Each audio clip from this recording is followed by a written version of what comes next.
minha gente boa? Tranquilo? Vamos continuar a parte do romantismo.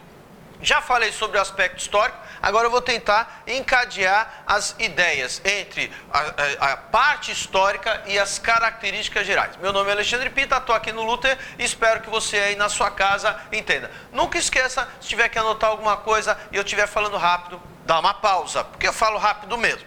Beleza? Vamos em frente. As características do romantismo. Eu, pessoalmente, considero a principal característica do romantismo aquela que você está vendo ali no canto, a idealização. A idealização primeiro da pátria, depois da mulher e do herói. Vamos tentar lembrar uma coisinha bem rápida. Por que eu tenho que fazer isso? Se eu estou... Lembra que eu já apresentei para vocês o zigue-zague, qualquer coisa, veja na aula anterior, que é o aspecto histórico da época do romantismo. A anterior era o arcadismo aqui, tá certo? Então você pensa assim, o arcadismo é extremamente racional. Aí vem a Revolução Francesa. A Revolução Francesa me promete um monte de coisa, que todo mundo vai ser irmão, todo mundo vai ser igual, não vai ter nenhum pepino. Maravilha! Aconteceu? Não. Aí é nessa hora que vem a literatura. É como se nós estivéssemos sufocados. De repente nós estávamos numa maré em que o povão estava conseguindo pegar o poder, as independências de vários países. Lembra que o Brasil está atrasado, mas tem muita independência nessa época. Aí vai aparecer o quê, meu querido amigo? Nada acontece. Muito pelo contrário. Lembra que em 1808 a família real veio aqui ao Brasil? Por quê? Para passear? Não, fugindo de Napoleão. Se Napoleão estava tomando conta, lá na França, alguma coisa já não deu certo.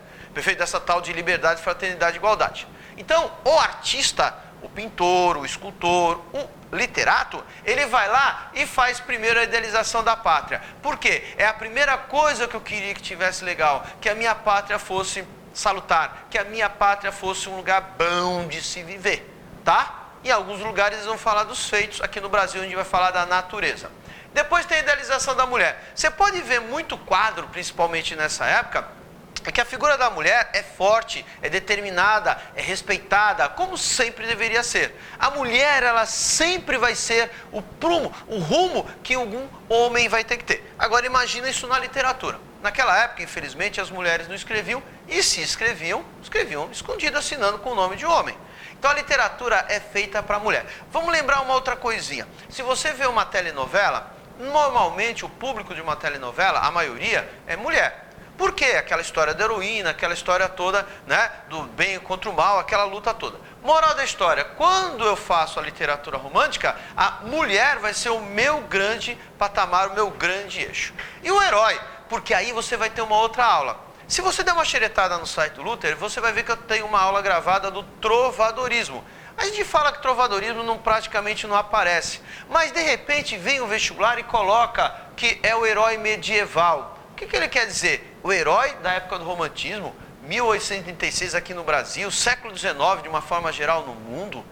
O romantismo do século XIX tem a ver o quê com o medievalismo do século XII, por exemplo?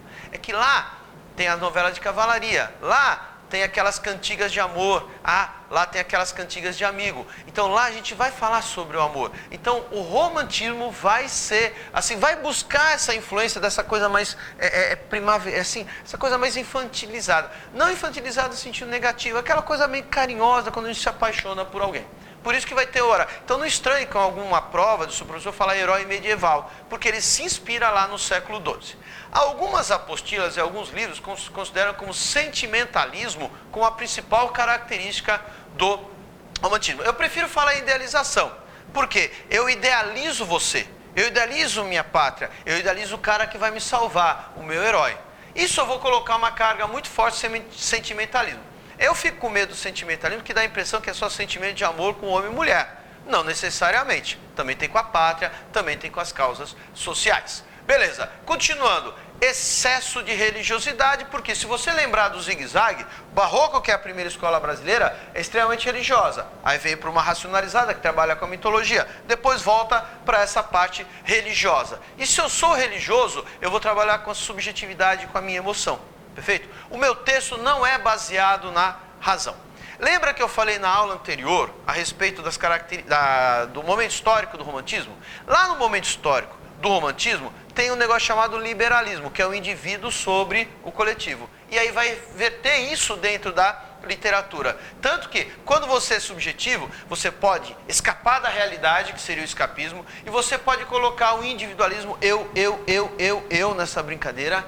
Pessimismo, porque de repente a gente quando ama e de repente não é retribuído, a gente fica melancólico ou fica achando que a vida não é real, não é perfeita. Continuando, liberdade de criação, pela primeira vez, depois que a literatura meio que se organizou, a gente vai ter alguns poemas sem rima. Lembrando que se você pegar barroco, arcadismo, parnasianismo e simbolismo, a rima é uma coisa meio obrigatória. Tá, parnasianismo mesmo, simbolismo, barroco, tudo rimado. Aí vem o romantismo e faz essa liberdade. Uma das vertentes da liberdade de criação é a ausência de rima. Apego à natureza aqui no Brasil, tá? A natureza aparece no arcadismo. Toma cuidado com esse tipo de pergunta que o seu professor pode fazer. O arcadismo fala da natureza e o romantismo fala da natureza. Dentro do arcadismo, a natureza é uma espécie de um cenário, é uma coisa estática, sem envolvimento, tá lá. Perfeito? Olha que bonita aquela borboleta, olha que bonita aquela flor, está lá. No romantismo há uma interação, tanto que eles gostam de falar de cor local, porque caracteriza cada pátria, caracteriza cada lugar. Então esse apego à natureza é o que nós temos para oferecer. Enquanto a Europa, os feitos históricos da Europa são as guerras que Portugal, Espanha, França, Alemanha e Inglaterra participaram e venceram, óbvio que se é romantismo eu vou falar das minhas vitórias, não das minhas derrotas, aqui no Brasil nós não temos nenhuma guerra. Então a cor local, a exuberância da nossa natureza e por conseguinte vai aparecer o índio nessa brincadeira do cenário, nesse apego à natureza. O que mais? O surgimento do romance, pela primeira vez a gente vê o romance como a gente conhece hoje. Não confunda, existe romance realista, existe romance naturalista, existe romance modernista, mas o romance romântico, no caso, nasceu na época do romantismo. Muita nostalgia, o passado vai ter muita força, porque eu não consigo viver nesse mundo. Eu prefiro o passado a essa época. O passado é melhor. Lembra, se você está prestando vestibular, ou se você está no primeiro ano, no segundo ano, o que você vai lembrar? Antes era melhor. Ah, quando eu estava na 8ª série, no 9º ano, era melhor. Quando você não tinha que prestar vestibular, pô, que coisa boa, tinha só que estudar para fazer essa provinha, agora tem que passar nesse vestibular. Beleza? Então, antes, o passado sempre é melhor. Beleza? Vamos dar um exemplozinho aqui num poema que eu coloco para vocês. Aqui é do Gonçalves Dias, já vai aparecer lá, o nomezinho dele. Como se lê no espelho, pude ler nos olhos seus. Os olhos mostram a alma, que as ondas postas em calma também refletem os céus. Mas ai de mim, já nem sei qual fiquei sendo depois que os vi. Beleza? Aqui é um poema. Agora você vai tentar encaixar, se quiser dar uma pausa, quiser dar uma lida com mais calma, você tem que encaixar aquelas características que espero que você tenha anotado. Aliás, aprenda a ser estudante. Se você não anotar, você não vai fixar. Tá certo? Aula dada, aula estudada. Vamos lá. Primeira coisa que você vai pegar é esse primeiro verso. Você pode ver que tem uma subjetividade. Está escrito ali, como se lê no espelho.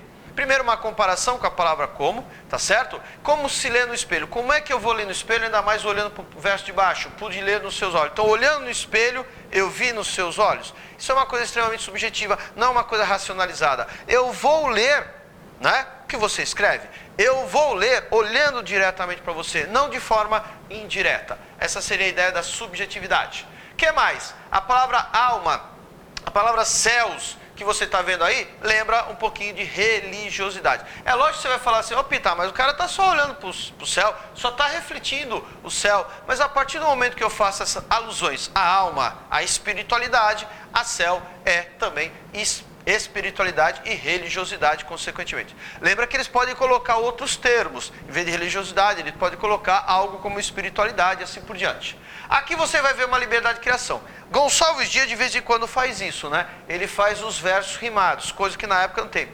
Mas não sei se você está vendo que esse quarto verso tem 7 sílabas e esse antepenúltimo tem 4 sílabas.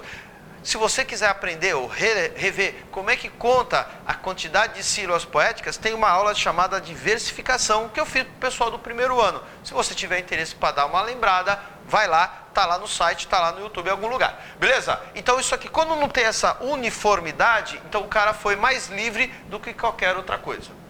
O ai de mim, Assim, sentimentalismo, a perturbação dos seus sentidos, tá certo? O cara tá angustiado na brincadeira de mostrar para a moça, porque aqui não esquece, é um homem escrevendo para uma mulher. Gonçalves Dias, né, que se achava meio feinho, ele está soltando a emoção dele. Quando eu falo esse mim, quando eu falo esse vi, quando eu falo esse pude, quando eu falo tudo na primeira pessoa, eu estou querendo fazer aquela marca do individualismo, do egocentrismo, né, de falar de mim mesmo. Perfeito? Isso tudo tem a ver com o momento histórico, tá? Já dei essa aula do momento histórico, estou falando agora das características, né? A perturbação do sentido que o cara está mostrando, o excesso de emoção que nós vamos encontrar. Valeu? Espero tê-los ajudado, tem mais exercício aí na frente, daqui a pouco vem a aula das gerações da poesia, primeira, segunda, terceira. Um abraço, daqui a pouco você acessa aí o site e procura onde é que está essa aula. Um abração, espero tê-los ajudado por enquanto. Depois a gente soma